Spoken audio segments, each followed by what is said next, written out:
আমরা আজকে অফিসিয়ালি জাতীয় নাগরিক পার্টির যেই নির্বাচন পরিচালনার জন্য এবং আমাদের প্রার্থীদের নির্বাচন পরিচালনার জন্য যেই অর্থের প্রয়োজন সেই অফিসিয়ালি ক্রাউড ফান্ডিংটা আজকে শুরু করছি।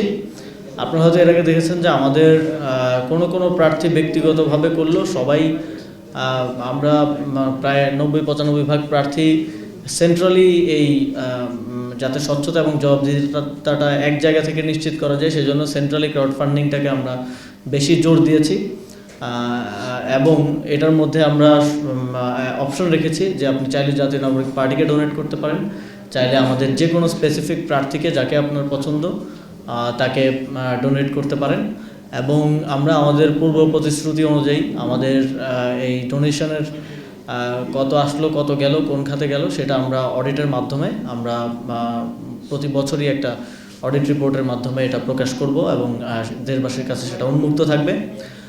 যখন আমরা নিজেরা জবাবদিহিতার কথা বলি, যখন স্বচ্ছতার কথা বলি এবং সেটাকে আমরা রাজনৈতিকভাবে এবং সামাজিকভাবে অন্যান্য দলগুলোর এই বিষয়গুলো নিয়ে যখন আমরা কথা বলি, ইসির স্বচ্ছতা জবাবদিহিতা নিয়ে যখন আমরা কথা বলি, একই সাথে আমরা এটাও নিশ্চিত করতে চাই যে শুধু বিরোধিতা কিংবা অন্যেরটা চোখে আঙুল দিয়ে দেখে দেওয়া নয়, আমরা নিজেদের স্বচ্ছতা এবং জবাবদিহিতাটাও প্রমাণ করব একই সাথে।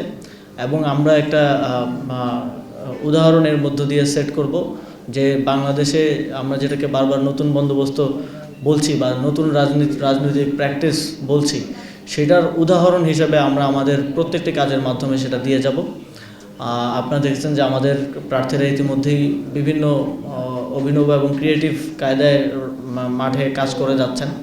স্বাভাবিকভাবেই আমাদের প্রার্থীদের আমরা যেটা দেখলাম যে কোনো প্রার্থীর মতো বিএনপির 1700 কোটি টাকার ঋণ খেলাপি নেই, কিংবা শত কোটি টাকার ঋণ খেলাপি এবং বিদেশি নাগরিকত্ব, বিদেশে বাড়িঘর নেই। ফলে এবং আমাদের প্রার্থীরা মোস্টলি হয়তো কেউ রিসেন্টলি চাকরিতে জয়েন করেছিলেন, চাকরি ছেড়ে এসে রাজনীতিতে যুক্ত হয়েছেন জুলাই গণঅভ্যুত্থানের পরে।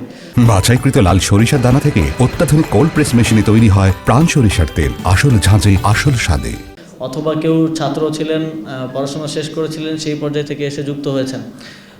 এবং আপনারা আমাদের প্রার্থীদের যদি হলফনামাও দেখেন, সেখানেও দেখবেন যে খুব বেশি কোটিপতি বা খুব বেশি আগে থেকে সচ্ছল হাতে গোনা কয়েকজন ছাড়া আসলে নেই।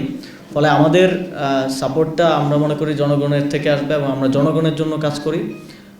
ফলে জনগণের অর্থনৈতিক পলিসি থেকে শুরু করে প্রত্যেকটি ক্ষেত্রে জনগণের সমর্থন, সহযোগিতা এবং পরামর্শ নিয়ে আমরা সামনের দিনে এগিয়ে যাব এবং আমরা আমাদের দিক থেকে দায়িত্বশীলতা এবং জবাবদিহিতাটা সর্বোচ্চ নিশ্চিত করব। এবং আমি আহ্বান করব বাংলাদেশের জনগণকে আপনাদের মাধ্যমে যে জাতীয় নাগরিক পার্টির যেই প্রার্থীকে আপনার পছন্দ হয় অথবা জাতীয় নাগরিক পার্টিকে আপনারা ডোনেট করুন এবং এই নির্বাচনী যে বৈতরণী সেটা পার হতে সহযোগিতা করুন। এবং আমরা আপনাদের অর্থে, আপনাদের সহযোগিতায়, আপনাদের সমর্থনে নির্বাচিত হলে জাতীয় নাগরিক পার্টির প্রার্থীরা আমরা সংসদে গিয়ে আপনাদের ভয়েসটাই রেজ করব। আমরা যদি অন্যান্য দলের মতো কোনো ব্যবসায়ের অর্থে কিংবা কোনো ঋণ খেলাপির অর্থে নির্বাচিত হই, তাহলে আমরা সংসদে গিয়েও সেটাই প্র্যাকটিস করার সম্ভাবনা বেশি এবং সেই ব্যবসায়ীদেরই বেনিফিট দেওয়ার সম্ভাবনা বেশি।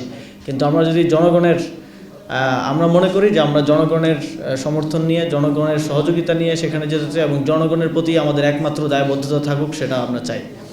তো আমি বাংলাদেশের জনগণের প্রতি আহ্বান জানাবো এবং আপনাদের থেকে এই বিষয়ে সমর্থন চাইব। আপনাদের এই ফান্ড কালেকশন সর্বনিম্ন কত টাকা থেকে শুরু করে সর্বোচ্চ কত টাকা পর্যন্ত একজন ব্যক্তি গ্রহণ করতে পারে? 10 টাকা থেকে শুরু, কিন্তু আমরা ইন প্রিন্সিপাল খুব বড় অ্যামাউন্ট কোনো একজন ব্যক্তির থেকে বা কোনো একজন প্রতিষ্ঠান থেকে নেই না, কারণ তাহলে একটা বাইন্ডিংস হয়ে যায় যে তাকে আবার ওইটার জন্য সার্ভ করার একটা ব্যাপার। তো আমরা এখনও সেলিংটা সেভাবে করিনি, তবে আমরা খুব বড় অ্যামাউন্ট কারো থেকে, কোনো ব্যক্তি বা প্রতিষ্ঠান থেকে নিব না। তবে সর্বনিম্ন যে কোনো অ্যামাউন্ট আমরা প্রত্যাশা করি। কারো যদি 10 টাকা দেওয়ার সামর্থ্য হয় তিনি আমাদেরকে 10 টাকা দেবেন, কারো যদি সামর্থ্য হয় 100 টাকা দেওয়ার তিনি সেটা দিবেন। এটা আমরা ওপেন। আমরা মনে করি যত বেশি মানুষ আমাদেরকে সহযোগিতা করবে, যত বেশি টাকার থেকে বেশি মানুষের অংশগ্রহণটা এই আমাদেরকে বেশি উজ্জীবিত করবে। এটা কি শুধু ওয়েবসাইটের মাধ্যমে থাকবে না করা হবে এটাকে? এটা ওয়েব আমরা একটা ওয়েবই রাখছি, ওয়েবের মাধ্যমেই, কারণ অ্যাপটা একটু ব্যবহারের ক্ষেত্রে একটু জটিলতা বা সবার ডাউনলোড করা এটা একটু আমরা এটাকে ইউজারদের জন্য বা যারা ডোনেট করবেন তাদের জন্য যত ইজি করা যায়। আপনারা হয়তো দেখেছেন যে হয়তো একটা ডোনেট করতে 30 সেকেন্ড 40 সেকেন্ডের বেশি সময় লাগার কথা না, ততটা সহজ রেখেছি আর কি।